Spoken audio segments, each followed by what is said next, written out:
Good day, everybody. It's Michael Levitis from jurisq.com, and we are a legal network where we answer frequently asked legal questions. And on immigration, we have our frequent beloved guest, an attorney, Yakov Spektor.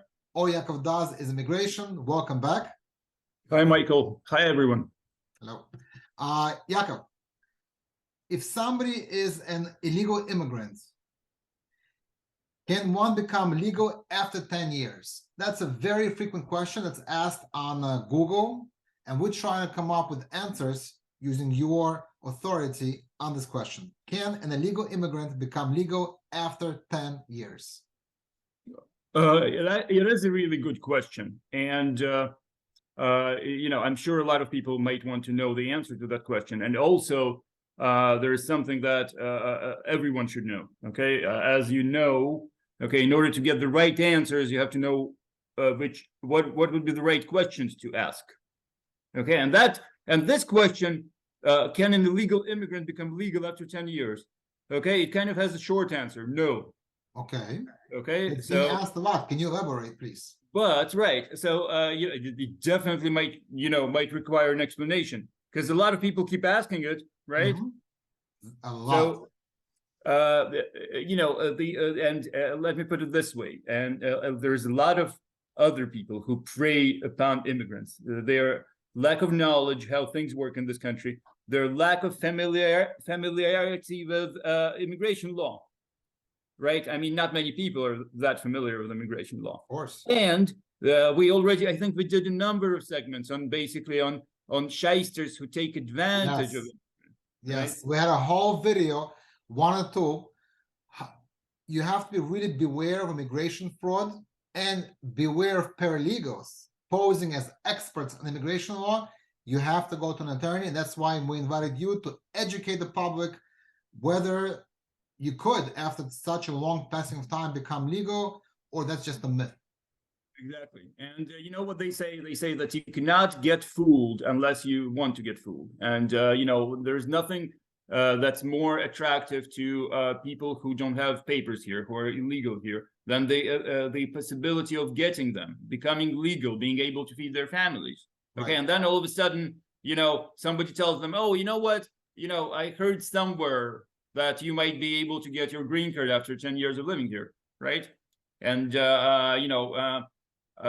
now, is it true? Is it not true? The smart ones will get a consultation with someone like me, will listen to one of your videos, but the ones who are not doing what we call their due diligence, right? Do their research, right? They might just call the next shyster who is willing to take their money, right? So the short answer, everyone should know this. Okay, guys, you are not automatically eligible to get a green card just by the virtue of you living here for 10 years, okay? Now, and I'll tell you where, this keeps popping up in.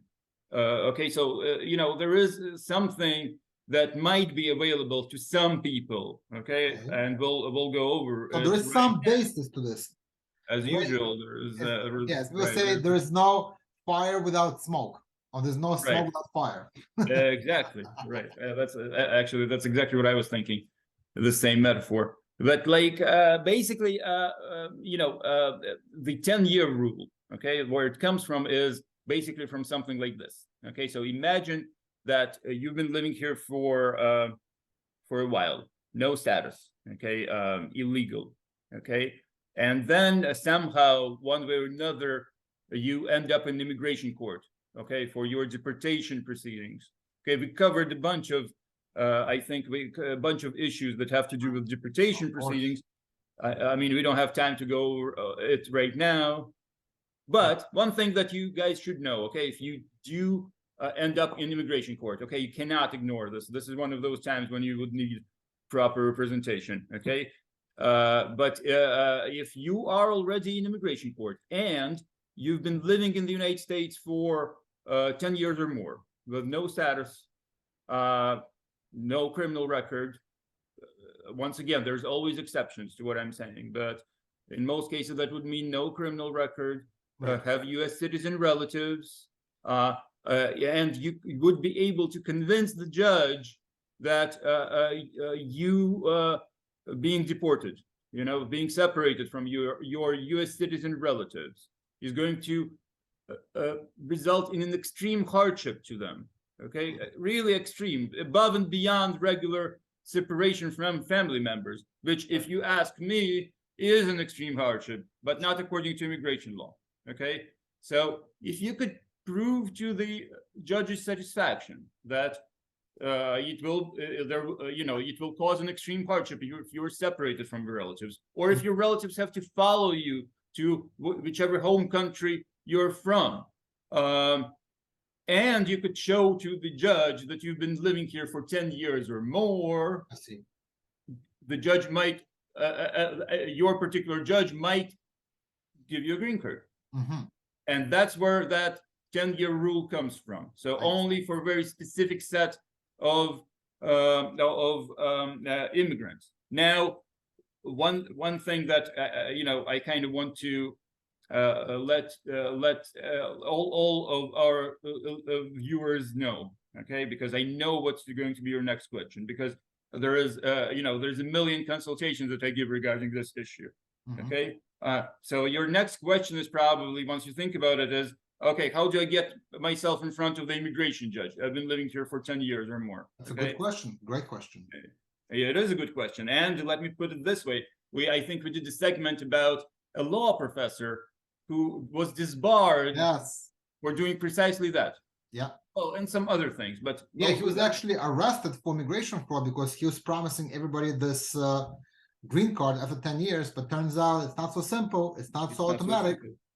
And you probably don't want to, to take that chance and, put yourself in front of the immigration judge for what's going to be your deportation proceedings. Okay, just on an off chance that the judge might, might show mercy on you and let you remain here and get you your green card. As I said, what most of us think of an extreme, of what an extreme hardship is not, unfortunately. The immigration law is cruel. Okay, so don't play with it. Okay, or at the very least, get an independent assessment. Yeah. On that note, I want to summarize what you said, because you made some very important key points here, that it is by no means automatic for you to get status after 10 years. So if somebody promises you that, if it sounds too good to be true, run away and call a qualified immigration attorney, not a paralegal. And one such attorney, of course, is Yakov Spektor. The phone number is on the bottom of the screen for consultation, because, as you said, Yakov, sometimes it is even dangerous to go to a deportation hearing after 10 years, because you could get deported. That's what deportation hearing can lead to. But as you said, there are sometimes situations where a judge could take into account your extreme circumstances, take pity on you, apply the applicable law, and you could get the status. So it's very important to get consultation with the right attorney. As we said, one such attorney that we always like to bring to our sessions to educate the people, to clear the myths, and to let you know what's out there, to be beware and aware of scams. Yakov Spektor. The phone number is on the bottom of the screen. Yakov, thank you so much. We'll see you very soon. I have quite a few more questions for you.